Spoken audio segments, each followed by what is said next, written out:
예, 안녕하세요. 네, 벌써 1년이 됐네요. 예, 그렇습니다. 그 전에 이제 문재인 정부 초대 청와대 경제수석으로 일하시다가 소득주도 성장위원장으로 나오셨던 거 아니겠습니까? 예, 바로 나와서 그러고 난 다음에 그 위원회를 조직하는데 한 2, 3개월 정도 걸렸고요. 그러고 난 다음에 이제 본격적으로 9월 달에 출범을 했고요. 네, 그래서 뭐 다음 달이면은 6월 6일 되면은 뭐 딱 1년. 1년, 딱 1년이 되는 겁니다. 이 특별위원회 위원은 모두 몇 명입니까? 지금 28명으로 구성되어 있고요. 2개의 소위원회로 구성되어 있습니다. 뭡니까? 하나는 시장 소득을 늘리는 시장 소득 개선 소위. 그리고 또 하나는 뭐 사회 안전망이나 복지 강화를 위한 재분배 소위. 이렇게 네. 구성이 되어 있습니다. 정부 뭐 당연직이 많습니까? 민간위원들이 많습니까? 단연직도 계시지만 음. 주로 민간위원으로 구성이 되어 있고요. 네. 그 속에서 주로 각계각층의 뭐 노동계, 그다음에 자영업계, 청년계 이런 분들 그리고 전문가분들 뭐 이런 분들로 구성이 되어 있습니다. 지난 1년 동안 어느 정도 성과가 있었다고 보십니까? 예, 뭐 저희들 뭐 나름대로 열심히 노력했습니다만은 그 속에 뭐 성과가 난 부분도 있고 또 여전히 미진한 부분 뭐 이런 부분도 있다고 보고 있습니다.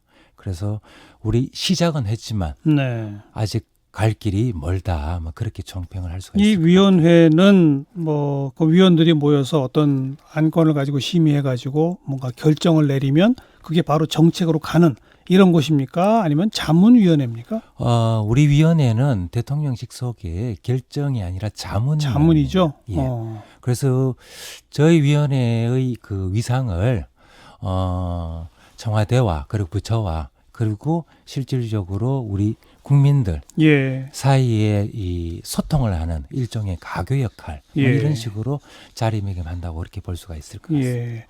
지난 1년 동안 우리 경제가 좀 좋아지고 일자리도 많이 늘어나고 소득 분배도 개선되고 이랬으면 참 좋았을 텐데 예, 예. 아니잖아요. 예, 그런 문제가 사실 국민들은 대단히 큰 기대를 하셨고 그러니까요. 또 눈높이도 굉장히 높으신데 뭐 여러 가지 사정상 뭐 저희들이 미진한 부분도 많고 또 그 속에서 뭐 크지는 않습니다만은 일정한 성과도 거뒀지만 해야 될 과제들이 지금 산적해 있습니다. 그러니까요. 특히 또 지난해 이맘때쯤 뭐 이 소득주도 성장의 효과, 뭐 최저임금 인상의 효과 이런 것들이 2019년 초가 되면 좀 나타날 것이다. 뭐 이런 얘기들이 있었단 말이에요. 그때 당시 장하성 정책실장도 그런 얘기들을 작년까지 했었었고, 근데 결과적으로는 그렇게 안 됐어요. 예, 뭐 그렇게 보실 수도 있고요. 그러니까요. 또 그 속에서 나름대로 몇 가지 정책의 성과다 이렇게 볼 수가 있는 것들 몇 가지는 있습니다. 어떤 것들이요? 뭐 예컨대 작년 같은 경우에 사실 일자리 증가분이 굉장히 안 좋았습니다. 네. 그래서 잘 아시다시피 우리 고용 참사라는 말까지 나오지 않았습니까? 근데 이제 올 상반기에 들어와서 여전히 뭐 제조업은 어렵습니다. 근데 이런 가운데 예년 수준인 20만 명대는 상반기에 지금 그 일자리 증가율을 보였고요. 예. 뭐 그런 것들이 이제 하나의 뭐 그나마 이 어려운 와중에서도 일정한 성과다. 그렇게 볼 수가 있을 것 근데 같고요. 기대한 만큼은 아무튼 성과가 안 나오고 있잖아요. 예, 그렇습니다. 그 제일 큰 이유가 뭐라고 보시는 겁니까? 당초 저희들이 실제로 생각했던 그러니까 경제 상황과 관련해서 실제로 진행되고 있는 경제 상황이 정책적인 요인도 있겠지만 그거보다는 우리 한국 경제가 특히 이 대외 경제의 변화에 대단히 민감하게 반응하는 그와 같은 구조 속에서 대외 환경 변화가 예상보다 더 급격히 악화된 거 이런 요인들도 아주 무시 못할 요인으로 작용한 것 같습니다. 대외 환경 특히 미중 무역 갈등 뭐 이런 거. 실제로 지표상으로는 가장 크게 나타나는 것들이 미중 무역 전쟁 이것 그리고 그 속에서 전반적인 세계 경제의 둔화 이런 속에서 실질적으로 우리가 수출 경제 아니겠습니까? 그 속에서 이 무역 증가율이 둔화되고 있는 이런 상황들이 우리 한국 특히 제조업 수출에 의존하고 있는 한국, 예. 물론 이제 독일, 일본도 마찬가지입니다만은 이런 쪽에 직격타가 날라오고 있는 그런 상황으로 보이고 있습니다. 게다가 최근에는 이제 일본과의 이 갈등 이런 것까지도 겹쳐지니까 앞날도 좀 별로 장밋빛이 아니란 말이에요. 실제로 이제 그런 상황들이라고 볼 수가 있고요. 그렇죠. 그런 부분 관련돼서 상당히 상황을 엄중하게 바라보고 있습니다. 근데 그 바로 엊그제 화요일 날 이 소득주도 성장 특별위원회가 주최해서 일본 수출 규제를 주제로 하는 토론회를 여셨잖아요. 예. 근데 이거는 소득주도 성장 위원회의 고유 업무랑 좀 관련 없는 거 아니에요? 그렇지는 않고요. 저희가 이번 주에 했던 거는 우리 그 한국경제학회 하고 공동으로 이 학계의 의견을 듣겠다 해서 주제를 일본의 수출 규제와 더불어서 미중 무역 마찰 이것에 대해서 전문가들이 어떻게 바라보고 있느냐 뭐 그런 논의들을 주로 했습니다. 이런 가운데 대체로 전문가들의 의견 그리고 물론 이제 한국경제학회에 공통적으로 공감하고 있는 부분은 미중 무역 마찰 또 그리고 그 속에서 이루어지고 있는 사실은 한마디로 얘기하면은 불확실성입니다. 불확실성. 예. 네. 이런 불확실성이라는 것들이 단기간 내에 해소될 수는 없는 거고 예상보다 상당히 오래 갈 것이다. 이런 어떤 부분에 대해서는 전문가들이 공통된 의견들을 갖고 있었고요. 이런 가운데 일본의 수출 규제는 우리 경제, 우리 산업이 가지고 있는 가장 아픈 부분을 딱 집어낸 그런 상황들로 평가를 하고 있습니다. 이런 가운데 실제로 그럼 대응 방안이 뭐냐, 우리가 어떻게 가야 되느냐, 이제 거기에서 소득주 성장이 큰 역할을 해야 되지 않느냐라는 것입니다. 1차적으로 수출과 더불어서 수출의 불확실성이 커지지 않았습니까? 그렇죠. 그런 속에서 그렇다면은 이런 어려운 상황들을 이제 극복하기 위해서는 그만큼 내수에도 상당한 신경을 써야 된다. 이런 점이 되겠고요. 그 점은 우리 소득주 성장 정책이라는 것도 지향하는 바 아니겠습니까? 뭐 그런 부분이 있고요. 또 하나는 이제 일본의 수출 규제와 관련돼서는 우리 소득주 성장 정책에서 지향하는 바가 일종의 경제 구조의 불균형을 바로잡는다. 이런 점이 되지 않습니까? 특히 대기업, 중소기업. 그렇죠. 이 부분의 불균형을 시정하는 것들 이런 것들이 실질적으로 일본의 수출 규제에 대응하는 그런 길이다. 뭐 그런 부분들에 대해서 공감대를 형성했다. 그렇게 보시면 되겠습니다. 말씀을 이렇게 쭉 듣고 보니까 대외 환경 악화의 가장 대표적인 변수들이 미중 무역 갈등이고 일본의 수출 규제인데 이런 것들은 우리로 하여금 소득주도 성장적 정책을 하도록 강제한다. 내수 키워야 되고 대기업, 중소기업 격차 없애야 되고 그거네요. 예, 그렇게 볼 수가 있습니다. 그리고 사실은 이제 우리 문정부에서 원래 이 초기에 지향했던 것들이 3대 정책을 내놓지 않았습니까? 소득주도 성장, 혁신 성장, 그리고 그 밑바탕으로 공정경제. 이 3축이 잘 구성이 돼서 그 부분에 가속도를 내야 된다라는 것이 실제로 지금 대외 경제가 보여주는 지침이다. 그렇게 보실 수가 있겠습니다. 근데 이제 그 가운데 소득주도 성장 그러면 그동안에는 뭐 최저임금 얼마로 하는지 이거 하나만 상징화되어 왔어요. 사실은 그게 아니잖아요. 그 점이 저희들로서는 가장 아쉬운 점이었고요. 또 그 조금 아까 언급하신 대기업, 중소기업, 그다음 내수 확충 이 모든 게 소득주도 성장인데. 그래서 저희들 특위가 이제 출범하고 난 다음에도 우리 소득주도 성장이 지향하는 바가 그거보다는 훨씬 더 넓은 것이고 실제로 우리가 관리하고 있는 정책 과제가 45개입니다. 45개이고 그중에서 아주 중요한 부분들 많이 있는데 상당히 그런 부분들에 대해서 제대로 알려드리지 못해서 저희들도 그런 부분들이 상당히 반성해 왔었습니다. 예를 들어서 어떤 겁니까? 최저임금 외에? 최저임금 이외에 이를테면은 지금 올 9월 달에 아마 본격적으로 지급이 되는데 저소득층, 저소득 근로가구와 그 다음에 자영업자에 지급되는 근로장려금이 있습니다. 근로장려금. 이게 거의 저소득층을 대상으로 하고 있는 일종의 소득 보전 정책이고요. 우리 정부에 들어와서 대폭 강화시켰습니다. 뭐 그런 점들 지적할 수가 있고요. 네. 그다음에 또 하나 뭐 대표적으로 가계 지출을 줄이는 거. 이것 자체도 소득주도 성장의 중요한 정책 아젠다입니다. 가계 지출 가운데 예를 들면 뭐 대표적 통신비 절감, 통신비 그리고 우리 의료비 경감, 의료비, 뭐 대표적으로 문케어로 알려져 있는 예. 보장성 강화 뭐 그런 것도 있고요. 또 9월달부터 시작되는 우리 고등학교 무상교육 네네. 아주 중요한 그렇죠. 교육비 절감으로 볼 수가 있습니다. 예.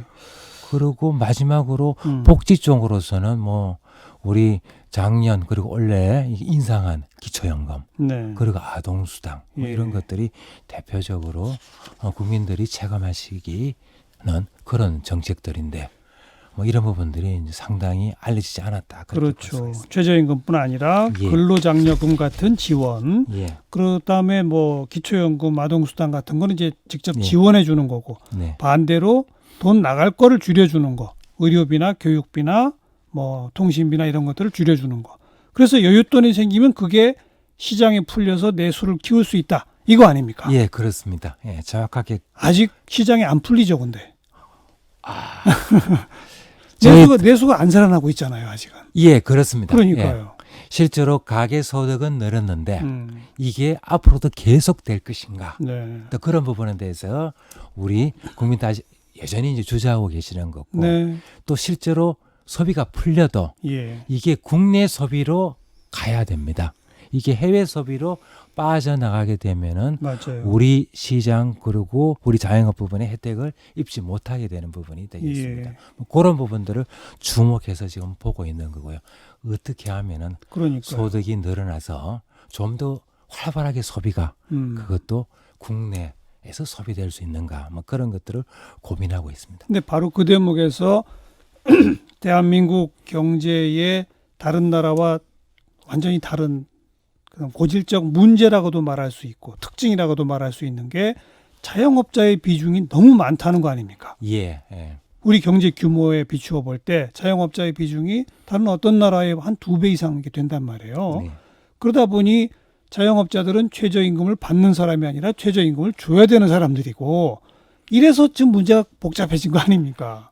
예, 사실 결과적으로 최저임금을 둘러싼 공방은 뭐 거의 모두가 다 우리 근로자와 그리고 자영업자 사이의 일종의 뭐 갈등으로 예. 이렇게 비춰진 부분 이런 부분들이 가장 아쉬운 부분이었습니다. 그래서 최대한 이런 갈등을 줄이고자 그렇게 해서 노력을 했습니다만은 여전히 부족한 점이 있습니다. 예. 그 속에서 또 더군다나 요즘 경기가 안 좋아지면서 우리 자영업 부분에서는 사실 경기에 굉장히 민감합니다. 제일 민감하죠. 예, 그래서 이 부분에서 자영업 부분이 매출도 굉장히 안 좋아지고 또 소득도 굉장히 어려운 상황.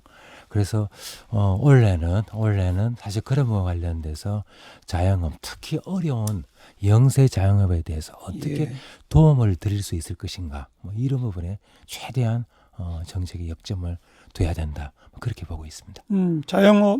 자영업에 대한 지원 강화도 중요하지만 자영업이 너무 많다는 얘기는 자영업에 계신 분들이 근로자로 노동시장으로 들어오도록 하는 그 일자리를 확충하는 것과 또 뗄래야 될 수 없는 거 아니겠습니까? 예, 말씀하신 대로 실제로 뭐 지나치게 자영업 부분이 많다라는 점들.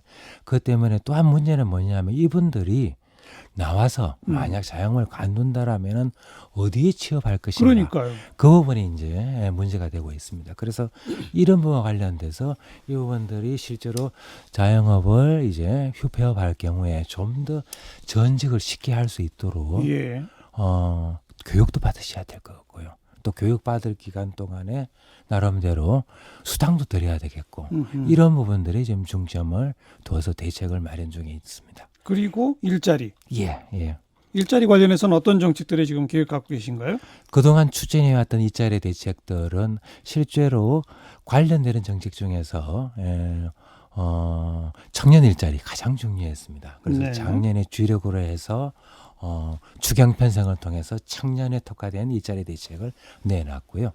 그리고 하반기에는 주로 노인층 일자리 대책들을 이제 발표를 했었습니다. 그리고 실제로 그 효과들은 이제 원래 조금씩 나타나고 있고요. 네. 문제는 이렇게 해서 청년들 뭐 아주 충분하지는 않습니다만 그리고 노인 일자리를 만들어 나가는데 여전히 부족한 것은 민간 부분의 일자리가 되겠습니다. 그렇죠. 예.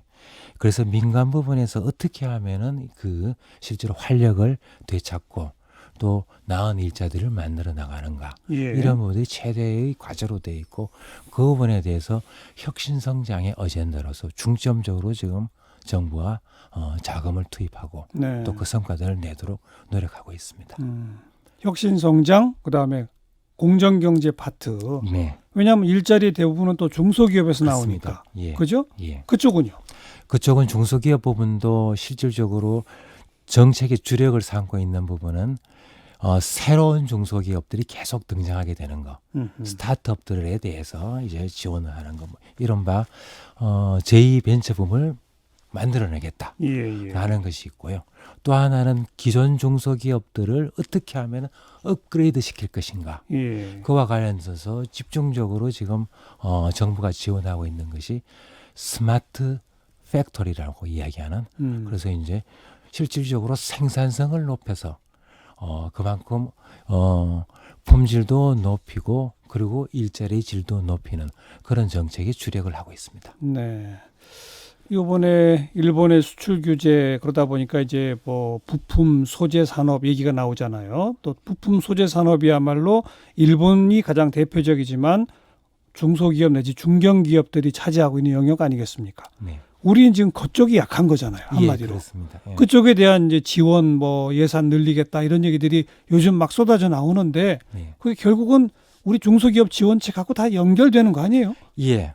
실질적으로 그동안 문정부에서 중소기업과 벤처기업을 사실상 육성하겠다라는 것이 큰 축으로 혁신성장의 한 축이었습니다. 이런 가운데서 요번에 일본의 수출 규제 자체는 네. 실질적으로 우리 정부에서 추진해온 것들에 대해서 한 단계 완전히 업그레이드 시키는 그와 같은 특단의 정책들이 나와야 된다고 생각하고 있고요. 예, 예. 실제로 오늘 발표된 예산 속에서도 많이 반영되어 있다고 보고 있습니다. 예. 그래서 과거에도 이런 일들이 크고 작고 있었습니다만은 실질적으로 부품 소재 중소기업 육성이라는 것이 과연 어느 정도의 성과들을 거뒀는가라는 것에 대해서 좀 면밀한 성찰과 네. 검토를 바탕으로 해서 이번에야말로 제대로.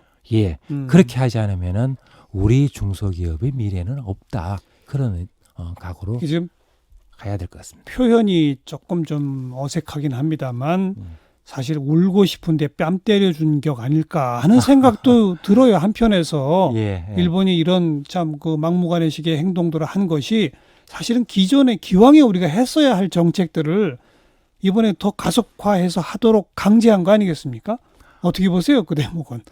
뭐 그 부분에 관해서는 일본의 규제가 우리한테 일종의 굉장히 어려움을 줬습니다. 네. 예. 또 극복하려 그러면은 단시간 내에 해결될 수 없습니다. 그렇죠. 그렇지만 우리가 가야 될 길을 정확하게 그렇죠. 채찍질을 준 거는 분명히 맞습니다. 예. 그 부분에 관해서는 비단 이번 기회에 정부뿐만 아니라 이번에 중요한 부분은 민간 기업에서도 당연하죠. 이번에 대해서 절실하게 느끼게 되었다. 이 점이 네. 과거와 다른 점이라고 보고 있고요. 예. 그야말로 위기가 곧 기회다. 그렇게 만들어야 된다. 예. 그래서 그 부분 관련돼서 저희들도 계속해서 관련되는 업체분들과 이렇게 네. 상의를 해보고 있는데 이번 기회는 절대로 놓쳐서는 안 된다라는 그런 말씀들을 계속 해주고 있습니다. 그나저나 일본과의 이 경제 마찰도 장기화될까요? 어떻게 보세요? 예, 이게 비롯된 게 뭐 경제 문제에서 사실 비롯되기보다는 사실 정치 외교, 그렇죠. 특히 역사인식 문제 아니겠습니까? 예. 이 부분에 관해서 일본의 인식과 그리고 우리가 생각하는 것과는 완전히 상당한 괴리가 있다. 특히 아베 정부에서 그런 한도 내에서 이것이 경제에 충격을 주고 있는데 이 역시 단기간에 해소되기는 쉽지 않을 것 같다. 어렵다. 예, 저는 그렇게 보고 있습니다. 우린 뭐 이낙연 총리를 비롯해서 거듭거듭 예. 우리가 지소미아 파기 선언했지만 일단 11월까지는 아직 발효가 되고 있는 거 아니겠습니까? 예, 그렇습니다. 그 사이에 일본이 뭔가 조치를 좀 취하면 우리도 재검토할 수 있다는 의사까지를 밝혔잖아요. 네, 네. 근데 일절 반응이 없는 거죠, 아직은. 뭐 잘 아시다시피 우리 정부는 이 문제에 관해서 대화와 그다음 협상을 통해서 풀자라는 예. 것을 일관되게 지금 보여주고 있었습니다. 예. 그런데 우리 기대와 달리 그러니까 일본 아베 정부의 태도는 워낙 단호한 것 같습니다. 변화가 없죠, 아직은. 변화가 전혀 없습니다. 그 부분이 현실적으로 우리의 어려움을 가중시키고 있는 거 아니냐 그렇게 보고 있습니다. 알겠습니다. 마지막으로 소득주도 성장특별위원회 앞으로 중점적으로 이것만은 꼭 이루어내겠다. 예. 포부가 있으시다면. 저희들이 지금 그 관리하고 있는 과제 아까 말씀드린 대로 많은 과제들이 있습니다. 예. 일단 많은 경우에 론청은 대부분 다 되었습니다.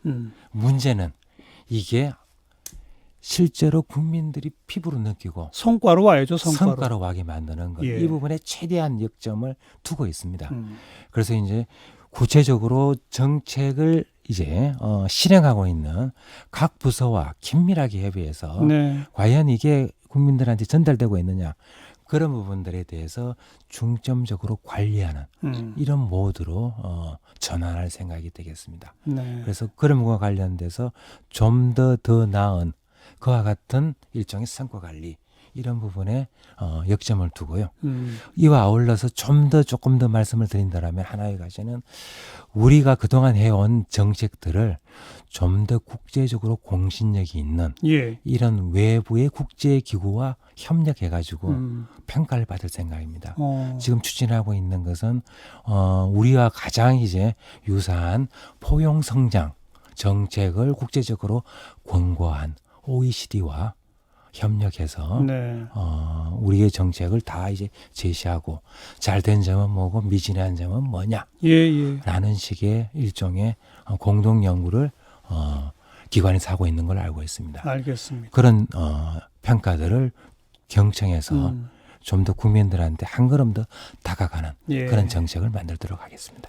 뭐 오늘 인터뷰는 한마디로 그러니까 뭐 야당이나 이런 데서는 소득주도 성장은 태어나지 말았어야 할 괴물이다 뭐 등등 심각한 비판이 있습니다만 미중 무역 갈등, 일본의 수출 규제 같은 대외 환경 변화조차도 소득주도 성장이 길이라는 것을 말해주고 있다. 이렇게 인식한다. 이 말씀이네요. 예, 그렇게 저는 보고 있습니다. 또박또박 성과 좀 빨리 낼 수 있도록 앞장서 주시기 부탁을 드리겠습니다. 예, 최대한 노력하도록 하겠습니다. 소득주도 성장 특별위원회 홍장표 위원장 고맙습니다. 예, 감사합니다.